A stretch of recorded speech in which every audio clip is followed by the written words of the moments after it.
Imagine how much cash is in that room. Millions. It's like, I mean, hundreds, no, I don't know what hundreds, but tens of millions maybe. I mean, it's like a casino. What's happening, YouTube? It's Simon466 Cards, and that was Chris Sewell on the Junk Wax Hero podcast, where they were recapping the National and their thoughts about it when they started having this little tangent about how much cash is actually at the National. And that's the question we're gonna tackle today.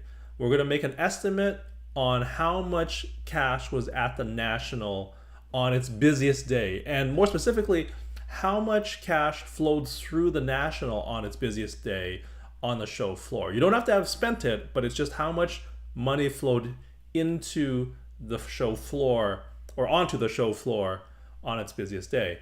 And if you're new to the channel or you're not aware, based off of some of the videos I've done in the past, this type of business analysis where you have incomplete information and you need to still create a business case or a calculated number based off that incomplete information, you have to make a bunch of assumptions around it, is something I used to do very often in a previous job, and actually one of the reasons why I started this channel, to keep my analytical skills and these type of skills sharp in case I ever want to go back to that world. So that is the challenge for today.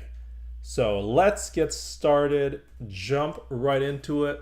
Again, to reiterate, how much spendable cash for cards flowed through the National show floor on its busiest day. So the first thing we need to do is break this down into parts, which is who has spendable cash for cards on the show floor at the National. And this is the answer. Number one, the attendees to the show. Number two, dealers at the show. Number three, people and companies at corporate booths. So those are the three different types of groups or different types of people. And this should make a lot of sense to everybody. So with that being said, let's start making some assumptions and get going. So let's focus on the show attendees first, and more specifically on the paid attendees, the people that actually paid to get into the show, because they are by far, as you'll see from these numbers, the biggest contributor to the amount of cash on the show floor. So how do we figure out how many attendees there are? Well, rather than listen to what the National says and claims are the attendance numbers, which are kind of wishy-washy and you can never actually get an official number, I'm actually going to use real data from the National's 2023 financial statements.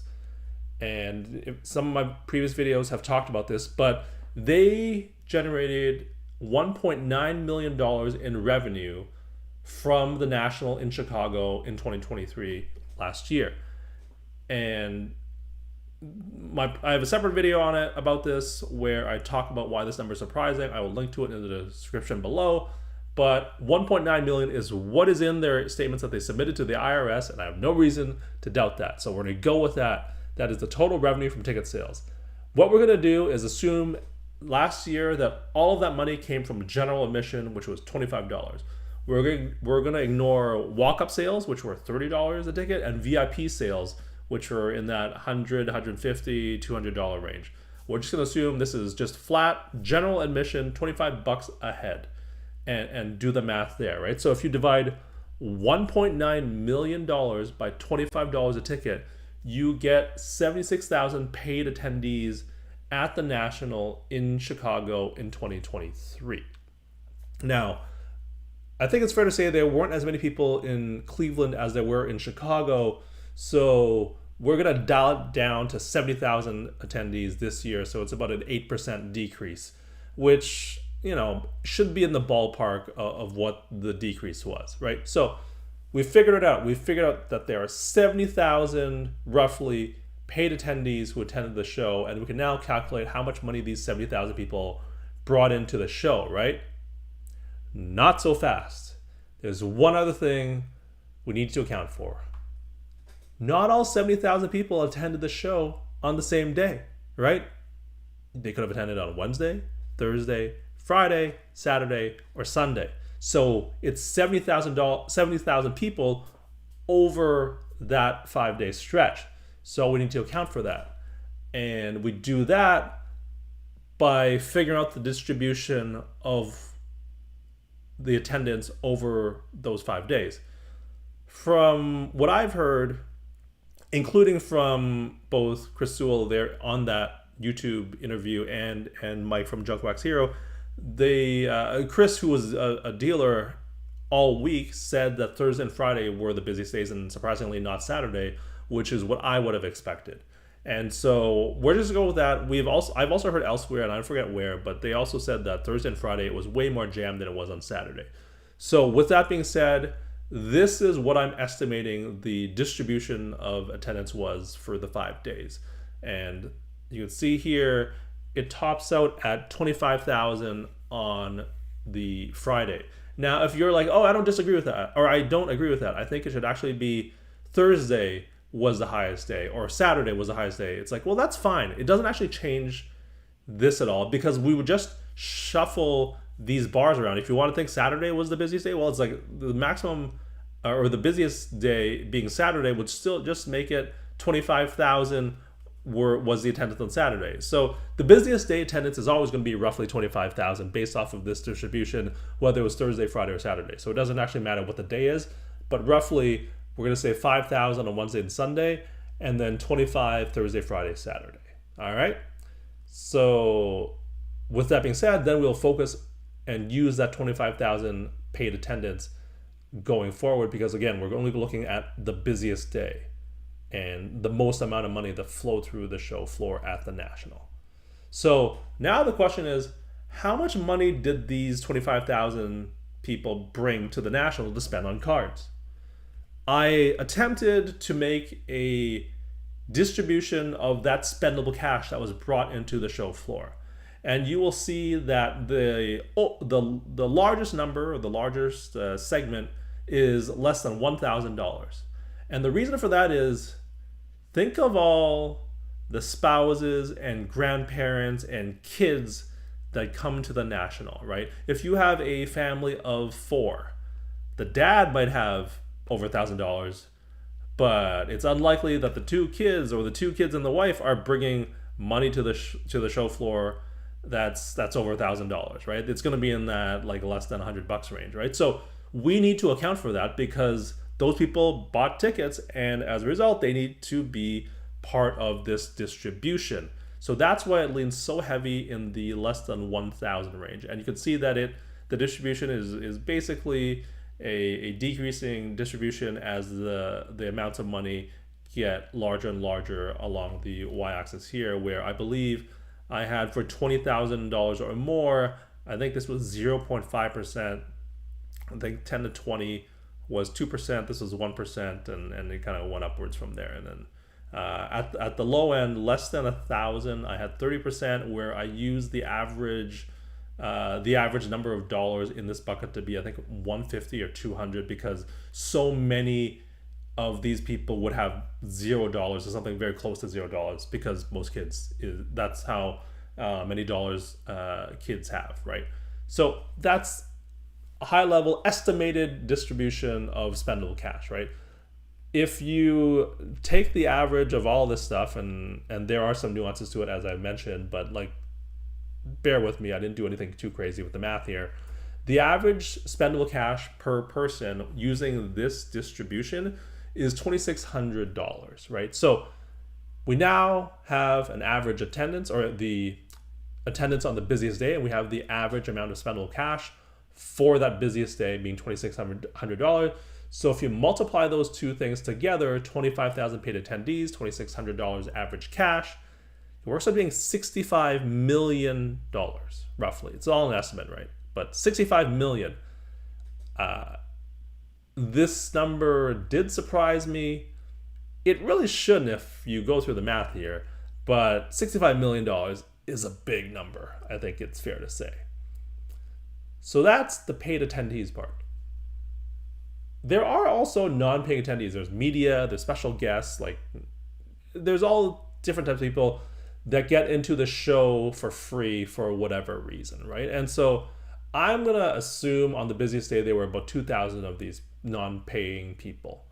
And so of those 2,000, what amount of money are they bringing to this show? And so I create the same distribution as before, but now we're removing all of the kids. And so as a result, I'm shifting that distribution a little bit.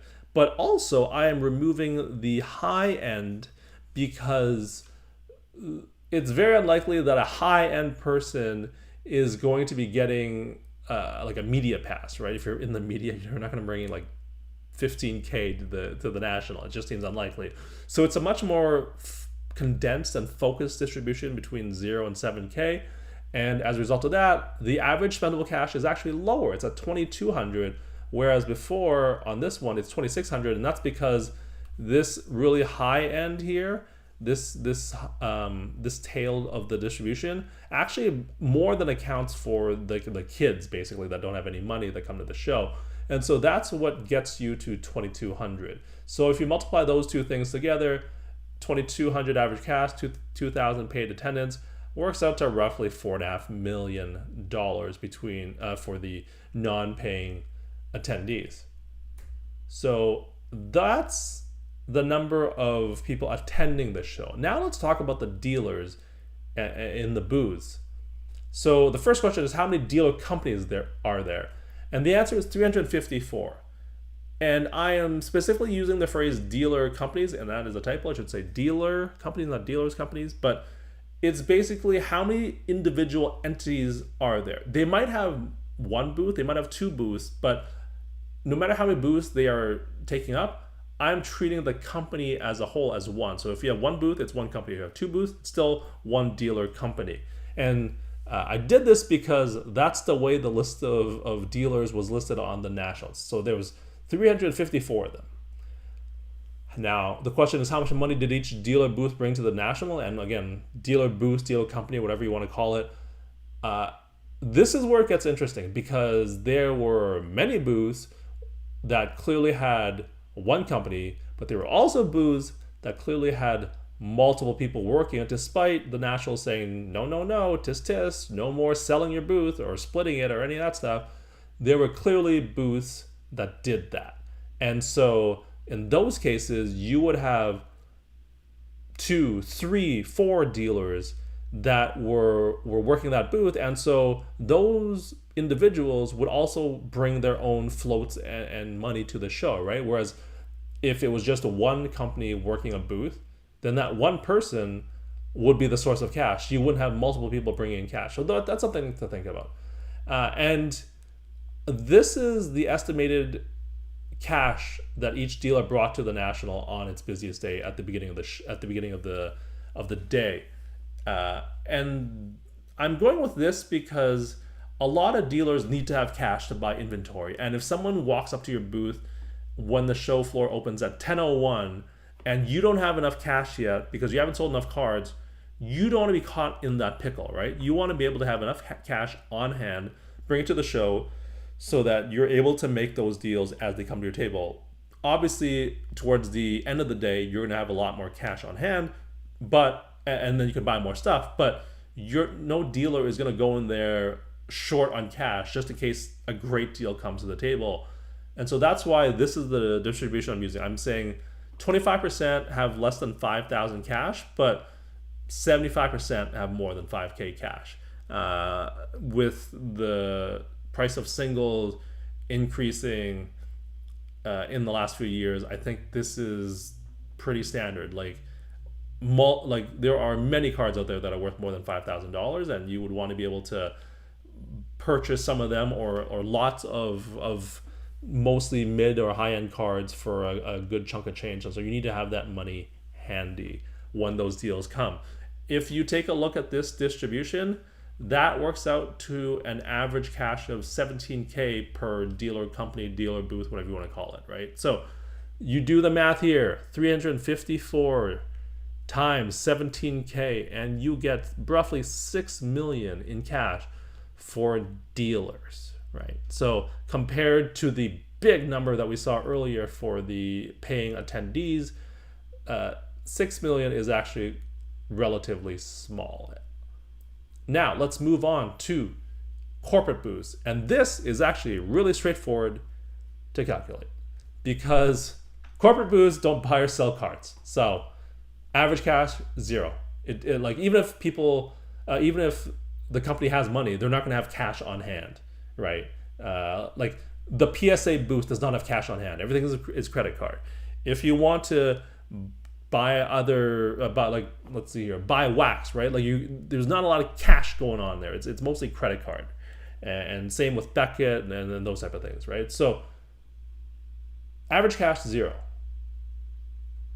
The people working inside the corporate booths, however, they will bring cash, but let's be honest, they don't have a lot of time to actually go out and buy cards because they have to man the booth. Like if you're a person that works at the PSA booth or the Beckett booth, you're working the booth the entire time the show floor is open. You don't have time to buy cards, and by the end of the day, you're exhausted from working all day. So that's why I would say that there's very few people working these booths that have time to buy cards. And if you also have to think about the people at the booths. So for every Jeff Wilson that has obviously a lot of money to buy cards and sell cards and trade cards and all that kind of stuff, think about the guy who had those big paintings and murals. Think about the people that work at the ComC booth. Think about the booth where they sell frames, like there's a lot of people out there working these corporate booths, but they don't have time to do anything with the show floor and buy cards. So those people outweigh the Gary V's and the Nat Turners and the Jeff Wilsons. But I would say that of these 48 corporate booths, let's just say that there's roughly $10,000 per booth combined between all the people in the booth. And the 48 corporate booths, I should mention, I again got off of the national interactive map that they showed. I just literally counted them all.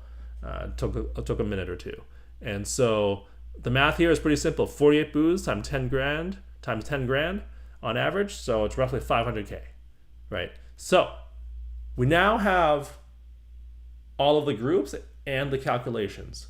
So attendees, we know that it was 65 million from the people that paid it to get in, 4.5 million from the people that didn't pay to get in, the special guests, the media, and all those type of people. So roughly $70 million. Dealers bring in about 6 million. Corporate brews basically don't matter. So that adds up to a total of 76 million. But obviously, this is an estimate. But with estimates comes a range of outcomes. So rather than saying the calculation is 76 million, the estimate is 76 million, but maybe saying that 50 to 100 million as a broader range is probably a better way to conclude on this one. So that's what I'm going with. Roughly $50 million to $100 million flowed through the national floor on its busiest day, which seems to be Friday. And that actually matches up with Chris Sewell's estimate in that video I showed at the very beginning, because he said tens of millions, not quite 100 million. So this seems to be pretty in line with that. So good job to Chris on his ballpark estimate, because that is where I am landing. Would love to hear your thoughts and comments. Do you agree with this analysis and this estimate? Am I missing a piece or two, or do you think one of my assumptions is off? Would love to hear your comments below, but this is the type of stuff that I love to do. So going back to my roots, I've told enough stories about the national. Now let's start crunching some numbers on the national. Thank you as always. Oh no, wait, one last thing. Next time up, we sometimes preview the next video, and I want to know what happened with this card, because things don't make a lot of sense. So that's what we'll talk about next time. Now we do the outro. Thank you as always for listening and watching. I'll talk to you all soon. Cheers.